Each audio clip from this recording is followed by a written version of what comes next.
Axel de Tarlet, vous avez noté que malgré cet attentat d'hier, le plus grave qui se soit produit sur le sol français depuis près de 50 ans, il n'y a eu aucune réaction sur les marchés financiers. Or, il n'y a pas si longtemps, les marchés étaient très sensibles au risque terroriste. Exactement, alors sans parler du 11 septembre 2001 où Wall Street, je vous le rappelle, avait été fermé toute la semaine, n'avait rouvert que lundi, le lundi suivant. Alors plus récemment en Europe, les attentats dans les gares de Madrid en 2004, de Londres en 2005 avaient fait chuter les bourses du monde entier, moins 4% à la bourse de Paris. Et hier, rien, la bourse de Paris a même terminé, je vais vous dire, en hausse de plus 0,7. Alors, pourquoi ? Comment ça se fait ? Pourquoi il y a une différence finalement entre les attentats et leur perception par les marchés ? D'abord, on peut, c'est vrai, dire que ces attentats de Londres ou de New York n'étaient pas de même nature. Hier, c'était un journal précis qui était ciblé et non pas le grand public.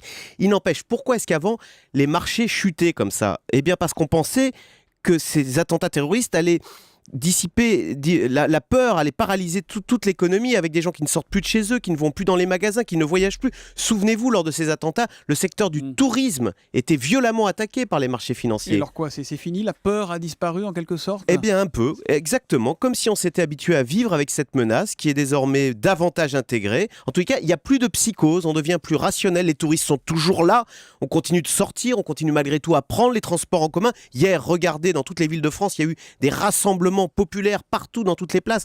Et il y a un autre élément également qui va dans ce sens.